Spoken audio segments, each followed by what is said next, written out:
All right, YouTube, how you doing? Welcome back to the channel. It is Sunday, and it's Mother's Day. Happy Mother's Day to all of the moms out there. We got a full MLB slate to dive into in today's video, like we always do. I'm going to dive into each and every one of these games. I'm going to give you my prediction on the side. I'll give you my prediction on the total. We'll talk about any other plays like player props that we like in the game as well. But as always, guys, keep an eye down on the pinned comment of this video. That'll take you to all of my final plays, so I'm actually rolling with myself. If that does interest you, it's absolutely free down in the pinned comment. All right, YouTube, how you doing? Welcome back to the channel. I tell you guys I'm a dummy all the time. They don't suck. They've just been sucking. Get them down to -3, 4 more juice than Jose Canseco in his prime. Tell me you're new without telling me you're new. So don't go jumping down my throat in the comments, right? If you want to fade me, or if you do want to ride me, this still leaves a bad taste in my mouth, right? And remember, more chins, more wins. Yesterday, Saturday, we had a pretty good day. We go 5-2. The only loss that I'm really kind of, thinking was a bad look was that Rangers and Tigers first 5 under. But the Yankees money line multiple times, they looked like they could have won that game and then they just pissed it away. So, yeah, unfortunate to lose that one. It was -150, so even if it did hit, what was the big deal? But the Twins and Tigers first 5 under, that comes through. And Royce Lewis in that same game, that comes through. Then with the Phillies team total, that cashes late. The Red Sox first 5 money line, Garrett Crochet was worth backing yesterday, wouldn't you say? Take the cha-ching. And then the Brewers team total under, kind of a no sweat there. Game was delayed too, and I was like, does this help or hurt? You know what I mean? They had scored, I think it was 0 runs by the time the game got delayed, or was it 2, whatever it was. And I remember thinking, I was like, I don't know if this hurts or helps because they weren't playing that well. Does that mean that now they're going to play even worse, or do they kind of have time to reset and reevaluate? Nonetheless, comes through as a win, a 5-2 day. Let's pull some of that momentum and bring it into today. I know I say that a lot, but it's been working. Why would we stop saying it if it has been working? Let's start off with game number 1. We got the Mets taking on the Cubs. Guys, go ahead and hit that like button. Absolutely smash that like button like you got a meatball over the middle and you're putting it over the wall. Hit that subscribe button as well and continue to throw your favorite plays of the day down in the comments. Coming this week, so starting either tomorrow or the next day, we're going to get the hashtag ride of the day going for the MLB, which all the OGs know what that is. If you're new, you will see, but it's a really cool, fun thing we do with the community here. So yeah, get those plays down in the comments. Let's jump into game number 1 here. We got the Mets taking on the Cubs. Griffin Canning on the mound going up against Matthew Boyd. Canning has some really good numbers, especially numbers at home here. He's got a FIP of 1.78. ERA of 2.5. Matthew Boyd has had some really strong starts this year as well, but honestly, if you go, game log to game log, looks like Canning has the edge in this one, right? Maybe he's not pitching as deep into games. That might be where you give Boyd the edge, but overall, it's kind of tough to fade Griffin Canning based on what we've seen, and this Mets offense is obviously very good. They've kind of struggled lately, but they took that game against the Cubs, and that was what, game 1, right? And then they end up losing the next game, and they scored 5 runs, right? The Cubs just end up scoring more than them. So I do think that this offense is a little bit more consistent, because you look at the Cubs in this series, 2 runs, then 6 runs, like not all that much consistency. So with a pitcher on the mound that you could argue is the better pitcher, you can go both ways, but I'm going to stick to Griffin Canning in this one, and a offense that definitely matches what the Cubs can do, at least as of right now. I'm going to lean Mets. I tried like hell to get to Matthew Boyd in the Cubs today. I do think that he's a real backable pitcher. I truly believe that. To me, though, there's too many factors in this one. Mets bullpen, more rested than the Cubs, even if they weren't more rested, better bullpen. Just as good of an offense, if not better, especially against lefty and righty splits. And then you have a pitcher that is kind of in his groove right now. So give me the Mets in this one. I tried to get to the Cubs, just couldn't. In terms of the total, I guess I'll lean slightly to the under because I still believe in Matthew Boyd. Still think Griffin Canning could have a good game. And it looks like we're going to have some severe winds blowing directly in towards home plate or towards the first base line during the game today at Citi Field. So I'll lean towards, I guess, the under as well as the Mets. Pittsburgh taking on Atlanta. Chris Sale on the mound for Atlanta going up against Carmen Mlodzinski. Honestly, Mlodzinski hasn't had the craziest of, bad games. I think his name, because people can't say it, they trip it up because he's on the Pirates. I don't think he gets any credit. And I'm not saying he deserves this ton of positive praise, but, pitching 4 innings, allowing 2 runs, you kind of know what you're going to get out of him, right? So at least he's consistent. Again, not trying to give him praise, but I don't necessarily think he's as bad as people think. But Chris Sale had a great year last year, obviously, Cy Young. kind of slow to start the year. Now maybe seeming like he's rounding into form. 6 2/3 last time out, 5 hits, 0 earned runs, 10 strikeouts in that performance against Cincinnati. The time before that, yes, it was against Colorado, but it was in Colorado. I think that's worth noting. 7 innings, just 2 earned run, 10 strikeouts, no walks. So I think Chris Sale is starting to look a little bit like Chris Sale. This Pittsburgh team does bat lefties better than they do righties, but they don't hit the fastball well. They don't hit the slider well. This is Atlanta or nothing for me in this one. How would we get to Atlanta? We'd probably have to consider them in the first 5 on the run line, which isn't all that terrible right now. -130 for -0.5 in the first 5. Maybe that's something to consider. I would also consider Pittsburgh under 1.5 for their team total over the first 5. They've hit that in 6 of their last 7 games. Against the Braves, they've done it in 5 of their last 6. And again, Chris Sale, I do think, should be pretty good against the squad today. He has 29 plate appearances against the current roster of the Pittsburgh Pirates today. 31% K rate, 3% walk rate, 179 average against, a WOBA of 187 against. So yeah, Chris Sale should be able to go out there and pitch pretty well. I don't mind the idea of the Pirates under 1.5 in the first 5. The problem is -125 for under 1.5. You know, one swing of the bat, he could pitch a really good first 5 innings, and all of a sudden one swing of the bat, 2-run home run, that type of thing. It's a little dicey, but you know what? We may be back in Chris Sale today. Moving on to Washington taking on the Cards. We got Mackenzie Gord on the mound for the Nats. St. Louis trotting out Miles Mikolas, Miles Mikolas is perplexing to me. He'll go out there and pitch really well, and then he allows, 3 runs or maybe 4 runs through like 5 innings against Pittsburgh. He did allow a home run in that one.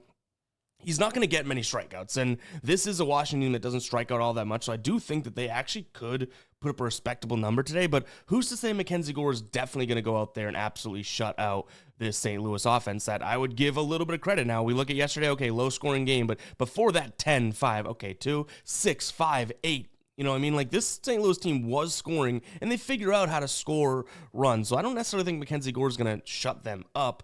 They're just as good, I would say, against lefties as righties. Maybe slightly better against righties, but nothing that really distinguishes. Mackenzie Gore in 47 plate appearances against this current roster. 14.9% K rate, not great. 8.5% walk rate, not good. An average against of 463, a WOBA of 504, expected average against 391, and then an expected WOBA of 441. This is looking like an over to me. In this spot, I believe we have some decent weather, which is going to be nice to see, I guess, as well. 80 degrees there in Washington. So you know what? I'm going to lean towards the over in this one. And then just from an odds perspective, I mean, these two teams seem fairly evenly matched. I know Mackenzie Gore, in theory, is the way better pitcher, but St. Louis should have a better bullpen and what I would say is a better offense. I don't mind St. Louis at plus 135 today. The problem being, they've won so many straight games. Washington's lost so many straight. I've been saying it all series long. At some time, at some point, it doesn't even have to depict how these teams are or define them. At some point, like, they'll lose their winning streak and Washington will break their losing streak. And maybe it's today. So yeah, I like the over probably more than anything in this spot. Player props, I have 2, but I'm not all that sure that we're going to roll with these yet just because of the lefty-righty splits, but I do like the fact they're going to see a lot of sliders. It's going to be Josh Bell under 1.5 hits, runs, and RBIs, as well. His WOBA drops to 218 against the slider, as well as Dylan Cruz on the exact same team here. His WOBA drops to 126, so his under hits, runs, and RBIs as well. The problem is every other pitch that Mikolas is going to throw, they do end up hitting fairly well, so that is of concern. But Dylan Cruz hits a home run yesterday, right? I believe that was his 3rd or 4th of the year, maybe 5th because he had 2 in one game. I remember that. I think he's worth fading the next night. You know what I mean? So yeah, I'm going to lean towards his under and Josh Bell's under as well. All right, Tampa Bay taking on Milwaukee. We have Drew Rasmussen on the mound for Tampa Bay, who was looking really good, and you can make the argument that he's had some slow starts in his last few, right? Pitching 5 innings, 4 earned runs, 5 innings, 3 earned runs, 4 1/3, 3 earned runs. That was against Arizona, Kansas City, and Philadelphia, so at least 2 of those 3 were really good offenses. But like, I'm not sold on the Chad Patrick effect, and you've probably even heard me this year give him some credit at some point. Still kind of back and forth on what we're seeing from him. The one thing that I would say here is that neither one of these offenses seems all that consistent, so I do think Patrick has a good chance to pitch well, right? Throw in the fact that, you know, we're looking at a Drew Rasmussen who is very good. Both these pitchers throw the cutter, which I'll show you in the dashboard, and then in a second, right after this, I'll show you how to get access to this dashboard. Both pitchers like to throw the cutter, right, and the fastball. Neither one of these teams, in terms of their batting against those pitches, is all that great. So I start to look at a first 5 under in this spot. We just really have to hope that Chad Patrick is able to go out there and hold his own, which he has at times before, and not so much in other times. So realistically, yes, I'm looking at the cutter, the fastball, and you can even throw the sinker in, right? The sinker being their next pitch. Look how close these guys' pitch mix are. It's kind of crazy. Sinker, sinker, sinker, sinker. Nothing all that great in terms of every pitch that these two teams should see. So I do like the first 5 under in this spot. Also want to tie it into Sal Frelick under 1.5 hits, runs, and RBIs, because he's going to see the cutter, the sinker, the fastball being the only pitch that he seems to hit well. So we have 2 of the top 3 pitches, coming from Rasmussen that I don't think he's going to have all of his best stuff against. So right now, first 5 under, and you could probably expect this to be a final play. First 5 under looks like the line right now is going to be under 5. Actually, you can get under 5.5 if you want. We might do that. We might pay the juice for under 5.5 for -148.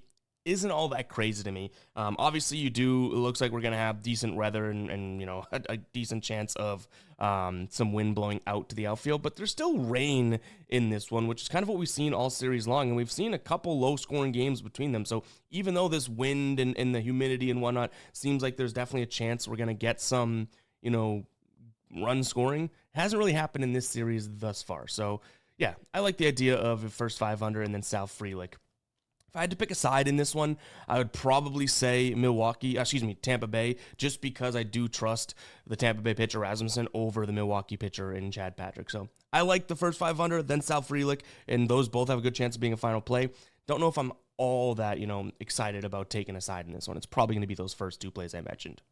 In terms of getting access to that dashboard I just showed you, over on GuyBostonSports.com, you'll see the members area. You click MLB Dashboard. Now, I'm already logged in, so I will see the dashboard right away. I can open this bad boy up, and you can see each and every game broken out in a visual format, helping us optimize and research these games most efficiently. Is it the end-all be-all? No, but it is an amazing, and I'd argue the best, that's why we built it, first starting point in terms of your research, whether it's in the morning, right after work, when you have to kind of get an idea of where this game's going to go. So we'll go right to this game that we just looked at, right? Milwaukee taking on the Rays. You can start to see things like, okay, well, obviously a big thing here is that both pitchers throw cutters. Let's take a peek at here. Cutter, splitter, sinker, fastball. All those pitchers are there. We can see how these teams perform against the cutter, right? So, for example, Chad Patrick, 47.7% of his pitches being the cutter.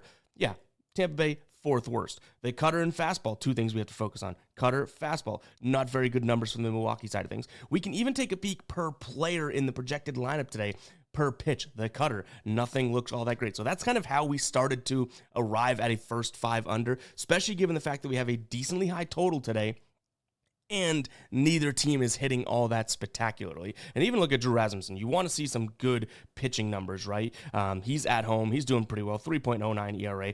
Ton of information in this one, guys. I would just say you can use this however you see fit. A lot of people come in here and look right at the starting pitching matchup, and they almost read it like a book, left to right, to start to make up their mind. I look for things that are big outliers, big red numbers, big green numbers, because that kind of tells me what a team does bad, what a team does good. So right here, you can be like, oh, Milwaukee really doesn't hit righties all that well because of all that red, right? Or, wow, the cutter, the splitter, the sinker, all those pitches in Tampa Bay's lineup, they don't hit that well. So that's kind of what I'm looking for. But again, we have a video on the website that explains how to go through this. I'm here to tell you how to sign up for it if you do see fit. So this is what you get. You head over to that members area. If you're not logged in, you're going to see something that says, hey, you need a membership to jump in. You can click view membership levels, and you'll see 3 different options. All sports dashboard, meaning you get all the dashboards that we put out throughout the year, MLB, NFL, and NBA. Or you can go by sport. Right now, we're still offering the NBA because we're in the playoffs, and the MLB individually as well, if that is your choice. So go ahead and try it out. I think this thing is great. I built it for myself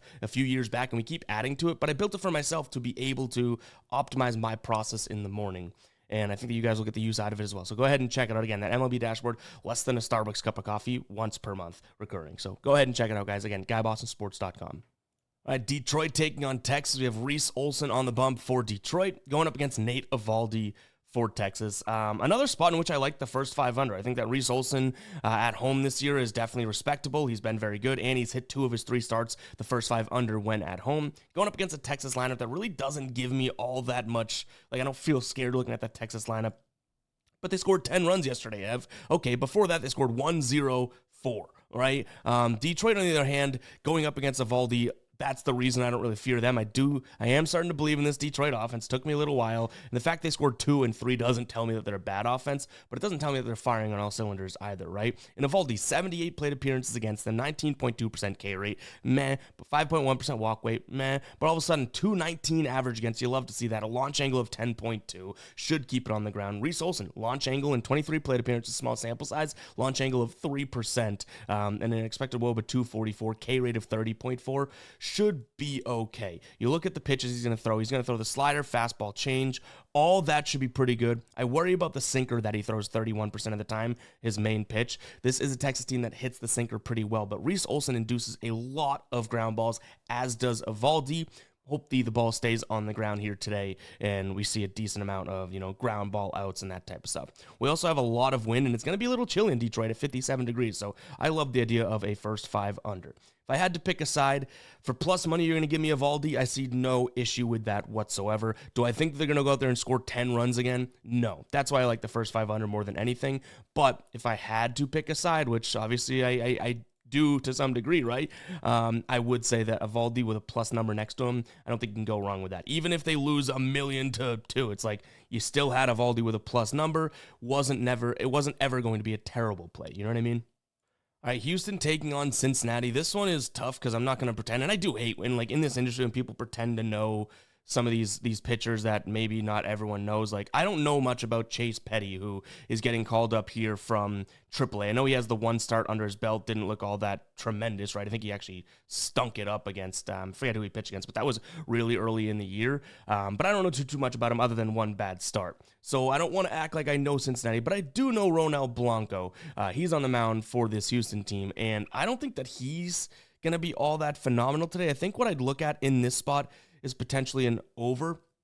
Now, one kind of piece of credit I will give Blanco is that this year, at least in particular, and I would say last year too, different animal when at home. He's very, very good at home, so I do understand that. He's going to throw a lot of fastballs, though, which is what Cincinnati likes to hit. He moves to the slider as his next pitch. They're kind of middle of the pack, so I do think Cincinnati can score on them, which is kind of why I like the over, but I still would say Houston money line if I had to pick a side, and that's just because they have a good bullpen, and I don't know, and so does Cincinnati, but I'm saying they kind of compete in terms of the bullpen aspect of things, and I just don't know too much about Chase Petty other than the fact that in his MLB starting debut there, he got rocked earlier in the year. I think it was like 10 runs, so like an inning or something real bad. So not probably going to put my own hard-earned bread on this one because there's a lot of question marks, and maybe the kid does have a nice bounce back. I think he's like 22, 21 years old, but I just can't lie to you guys and act like I know everything about him, his pitch mix and all that. Sadly, I don't. So it's going to be Houston in the over, and that's probably it. All right, Chicago taking on Miami. We have Sean Burke on the mound, who has lost us so much money this year. Going up against Sandy Alcantara, who also, just is not the same Sandy that he was 3 years ago or 2 years ago. What I will say, though, is I don't think either, and I've been saying this about the series all, series long, and there's a chance I got a final play going in this one, which is a little worrisome.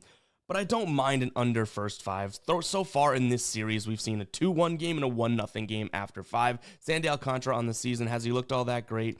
No, but honestly, it's like it's at some point going to come, and why not have your best probably start against a team like Chicago, right? You flip it over to the to Sean Burke's side of things. I don't mind his sort of stance in this one because he's actually been decent to the first 5, I guess, on the season, but the White Sox have hit. Now, forget about Sean Burke for a second. Just in their last 7 games here, there were 6 games, actually. They've hit 6, I was going to say 6 in the last 7, but 6 straight games of the first 5 under. Sean Burke this season has hit the under in 4 of his 7 starts, and when at home, he split them 2-2, but it was his team, funnily enough, which is crazy, his team actually kind of killing it in one of those losses. So he could very well be, 3-1 to the first 5 under. So yes, I'll sound the psycho alert alarm just because I think it's psycho to be wagering on this series, but I like the first 5 under 4.5, and yes, we're rolling with a lot of first 5s today, but you know what? We put each game in a vacuum, and, just because we're rolling with a lot of first 5 doesn't mean that I'm in like a first 5 mood. These are jumping off the page to us, so we do like it. If I had to pick a side, I guess I would say let's trust Alcantara and the Marlins, who are just a little bit better offensively, I would say. But even that little bit, like they won, what was it, 2-1, 3-1 yesterday? Like, I don't think that this is a very good Marlins offense. And Sean Burke, on the other hand, throws pretty much fastball slider, and that's it. And I do like him. I've said that before. I'm trying not to like him, but I do like his stuff. Pause. But yeah, Sean Burke, fastball slider, and then even when he mixes in the curve as his third pitch, Miami does hit well. So I'd pick them, but I'm hoping that he can at least keep this ball in the ballpark and pitch well for 5 innings. So give me Miami in the first 5 under. In terms of player props, let me make sure we didn't have any, because I believe we did have an under in this one now that I think about it. I don't know. This is super, super juice, but I do like the matchup here. It's going to be Javi Sanoa, under 1.5 hits, runs, and RBIs. Fastball, if we look at it from that perspective, okay, hits that well, but then the slider, the curve, the change doesn't hit all those all that well. So, again, it's kind of based on Sean Burke pitching well here still, even if we were to roll with that. But first 5 under, that might be enough for us to roll with. I don't know if we have to get all involved with a bunch of things, but Sanoa could be the next play. And I might be crazy today. We already signed up the cycle or an arm. I could have 2 plays in this game, which is crazy. All right, Minnesota, San Francisco. We cashed 2 plays in the same game yesterday. Today's simple to me. We have Landon Roop going up against Pablo Lopez. Pablo Lopez is a guy that we have backed many, many times. I do believe that this is a pretty good San Francisco offense at times, but then plenty of the times we've seen them kind of struggle. So I guess how you would put that is, well, maybe they're a little inconsistent, right? They'll go from scoring 14 runs against the Cubs to 2 runs through 2 games so far in this series, which isn't all that great. Newsflash. This is going to be a Minnesota spot for me. Pablo Lopez, willing to trust him. San Francisco's bullpen is, fully rested and all that, so I guess that is something to note, whereas Minnesota's a little bit taxed, especially Sands, Jackson, Duran. So yes, that is worth noting, but even the taxing, like these guys probably can go if they need to. It was 15, 14, 10 pitches yesterday. I imagine in a crunch, or even just if they need them, they will be able to go. So give me the Twins in this spot. I believe that, their offense, though this series may not be the biggest indicator, they should be able to hang with San Francisco, especially against a guy like Landon Rope. And you look at Pablo Lopez's numbers, 52 plate appearances against this current San Francisco roster, 40% strikeout rate, 0% walk rate, average against of 118, expected batting average against of 173, expected WOBA 190. Pablo Lopez could go out there and pitch very well today. In fact, now that I mention the bullpen, and now that I mention Pablo Lopez's numbers, I hadn't had this one ready to go, but let's see what we can look at here. Could we see a Pablo over and outs? It's at 18. I don't necessarily mind that. He's only hit it in 2 starts this year, but the bullpen is a little taxed. They might lean on him a little bit here. I would probably still say, give me Minnesota or Minnesota first 5 before getting involved with Pablo, but things could be pointing to a decent, Pablo Lopez start today. So right now, money line for Minnesota, you're getting -139, -144. On a lot of other books, it's -155, -156. So could be a play there. Minnesota, probably or nothing in this one. Either it's first 5 or full game. In terms of a total, I don't mind the idea of, a 4-3 finish. Maybe a team total for the Giants under, though. Again, I'm kind of wrapped up, this dumb brain right now, kind of wrapped up in backing Pablo Lopez some way, somehow, overall, if you couldn't tell, just by the way that I'm talking about it. Player props. Royce Lewis, another one that I want to look at. Do I like Landon Rupp? No, but Royce Lewis coming back, only has, 15 plate appearances under his belt, and the guy has not hit yet, right? He's been struggling. So this season, he's 0 for hit the under, hits, runs, and RBIs, obviously, because he doesn't have a hit in 5 straight games. And, at some point, obviously, he'll turn it around. But as of right now, who's to say it's going to be today, right? Kansas City taking on the Red Sox, and Garrett Crochet went out there and pitched a gem yesterday. The Red Sox got on, Reagan's, I guess. They didn't really get on Reagan, right? They scored in the 3rd inning, 5th inning, which that would have been his, and then they go out there and put up another 6 runs in the 8th and 9th, maybe it was the 7th and 8th inning, whatever. They end up winning big. Garrett Crochet pitches a gem. He goes 7 innings, 7 hits, 1 earned run, 9 strikeouts, and 1 walk. So Crochet, glad to have backed him yesterday. Today we have Lucas Giolito, who I've not been impressed with in the Red Sox uniform yet, going up against Seth Lugo, who I think Seth Lugo is starting to find his form. So for the price we're getting them at -125, I do think you have the Red Sox now. I like the Kansas City Royals, by the way, but -125. I think you have the Red Sox, who just scored a bunch of runs. They're only going to come down from there. We've seen it this season already. I'm a Red Sox fan. If they go out and score 10 runs again, great. Not going to be pissed about it. But they're not as consistent as I would like, right? And you also have, a better pitcher on the mound for Kansas City. What I'd argue is probably the better bullpen, I guess. Fairly rested bullpen as well, whereas the Red Sox bullpen, though they're okay, they're just kind of a mishmash of guys. And Kansas City, their offense, though they scored 1 run yesterday, like this offense was kind of looking good. Like 2 games ago, they scored 10 runs. They put up 11 4 games before that. Lucas Giolito has not been a guy that I'm sitting here being like, oh my God, he's so amazing. So until I see that from him, I'm probably not going to trust him fully, right? So give me Kansas City, as well as maybe a lean towards an over. That's where I can give the Red Sox offense some credit, and maybe Lugo's due for some regression. But ultimately, it would probably be Kansas City and Kansas City's team total over if we really had to get down to the nitty gritty. And then no player props in this one as of right now. All right, we can move through this one pretty quickly. It's going to be another Padres team total over for me. They've absolutely been crushing, and we have yet to roll with it ourselves because the numbers are so crazy. 7.5, 6.5 team totals, but they scored 13 and 21 runs. So this team is walking into Coors being like, we love the elevation. Today we have Pivetta going up against Marquez. Yeah, why wouldn't we look at San Diego and maybe San Diego money line in some sort of a parlay would be something that we consider. And then the over, even though Pivetta's pitching, even if the Rockies put up, I guess, a few runs off of him or maybe 2 runs off of him, I think that can go a long way because again, the Padres probably going to put up a decent number, but 21-0, the Padres football scored Colorado yesterday. So all I would go with is probably San Diego, maybe an alternate team total in a parlay, maybe just them on the money line in a parlay, that type of a thing. Pivetta to record a win was also something that crossed my desk. That sounds so official. Let's see if we can get the updated lines on that, because that would be great if we had that and it was like, okay, well, they get out to an early lead, and now it really doesn't matter what, he does. I guess minus 115, right? Him to record a win. That could be something that kind of is worth considering. 5 of 7 this year. You know what? I might be talking myself into that, because that way all they have to do is really get him, the lead in a sense, and then they can go off. So Nick Pivetta to record a win actually might be a way of backing the Padres without having to pay that crazy, crazy price tag. If that hits, I'm kind of a genius. If it doesn't, I'm an idiot that overthunk the game. All right, Athletics taking on the Yankees. Clark Schmidt looks like he's going to get the start for the Yanks, going up against Luis Severino. If you guys have been watching all year long, you know that I'm not exactly someone that likes Luis Severino, and I think that this Yankees offense, even yesterday with a loss, like this Yankees offense is still good. I know there's a lot of Yankees haters out there.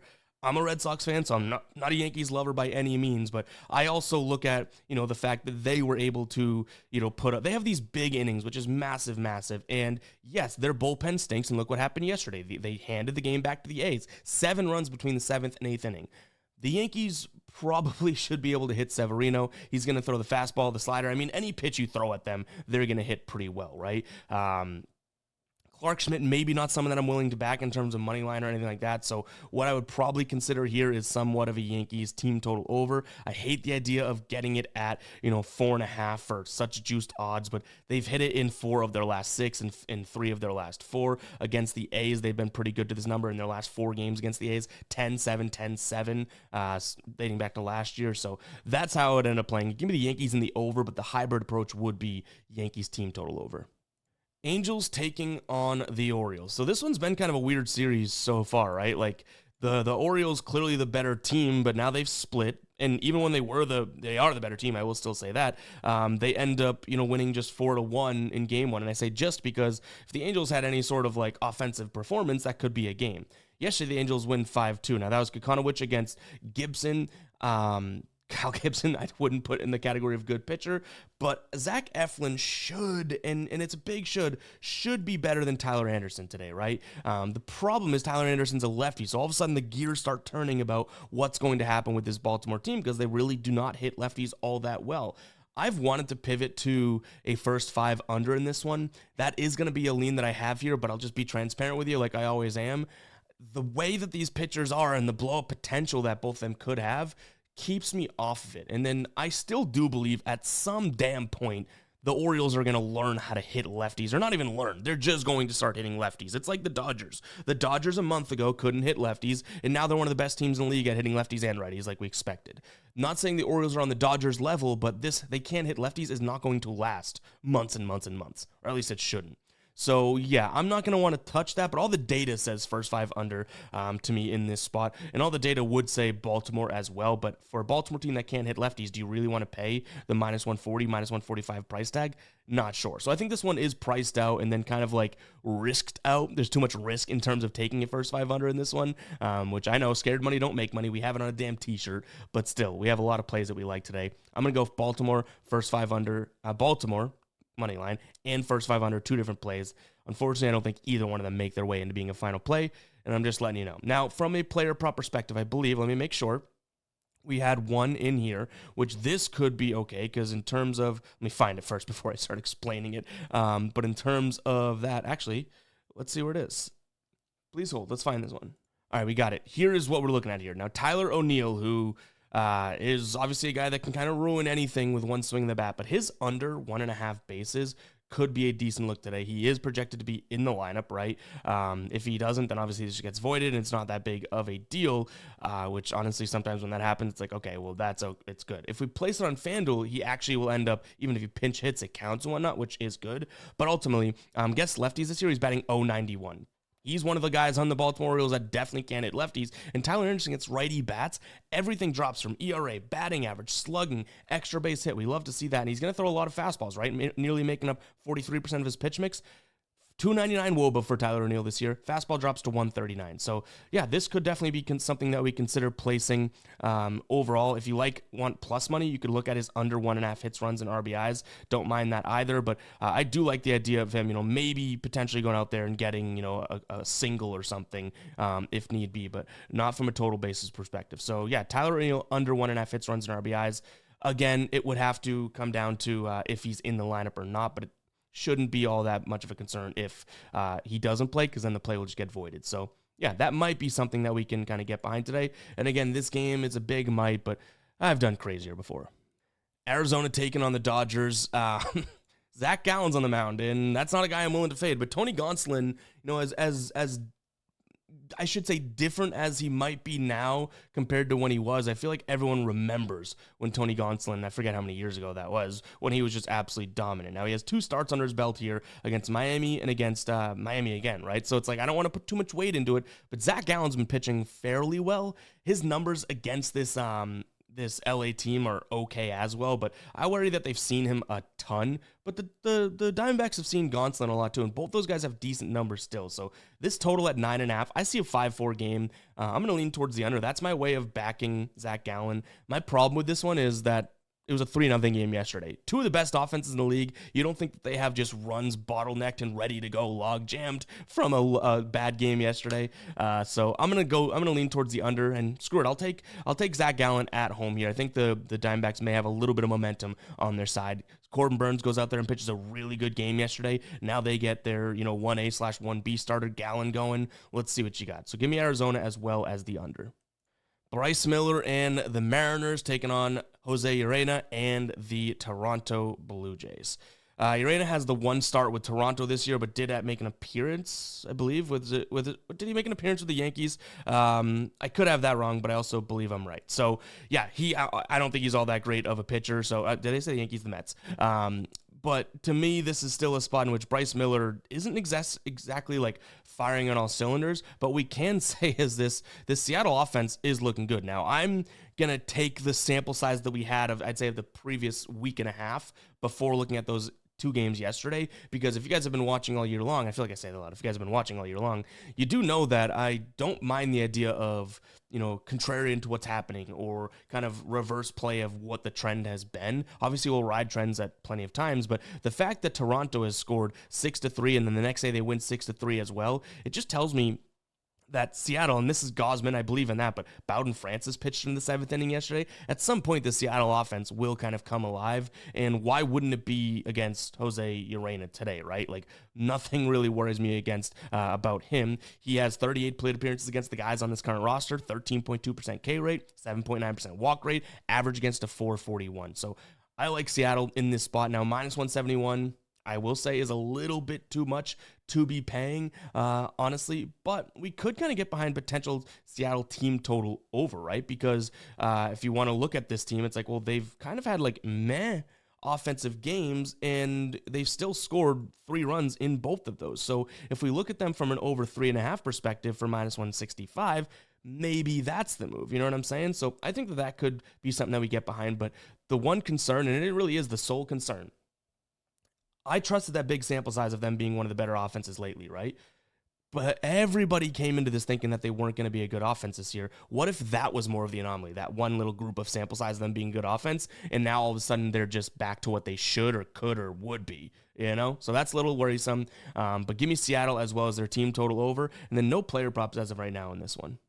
Cleveland taking on Philadelphia. I like Philly in this spot right now. Minus 166 is pretty juiced over on Profit X, but it's still probably the spot that I would consider. You could also consider, I guess, a first 5, either run line or money line. First 5 is going to be really, really juiced if you're looking at the money line. But first 5 run line, you could actually get some decent odds, right? Minus 0.5 here from minus 120. This is Zach Wheeler to me. That's really what I'm looking at. He's hit the over. He's won the first 5 innings when he's pitched, so at least up by 1 the team is. In 63% of starts this year, I believe that is 5 of 8. And he's going up against Luis Ortiz, who, has been pretty good at home. And Cleveland's been good at hitting righties, but are they good at hitting Zach Wheeler righty? No, I don't think that's the case. I think that's a horse of a different color. So trusting Zach Wheeler, trusting that I do believe this Phillies offense is the better team. We had their team total over yesterday. That came through for us. I don't even mind that again today, but I do think part of the recipe for success today is Zach Wheeler, so we can't just blindly take a team total over. But that's how I would lean. I'd go Wheeler or team total over for the Phillies. And guys, it's going to wrap it up for today's show. Hopefully you guys did enjoy. If you did, you know exactly what to do. Hit that like button, hit that subscribe button. Catch you guys in the next one, all right? Peace out.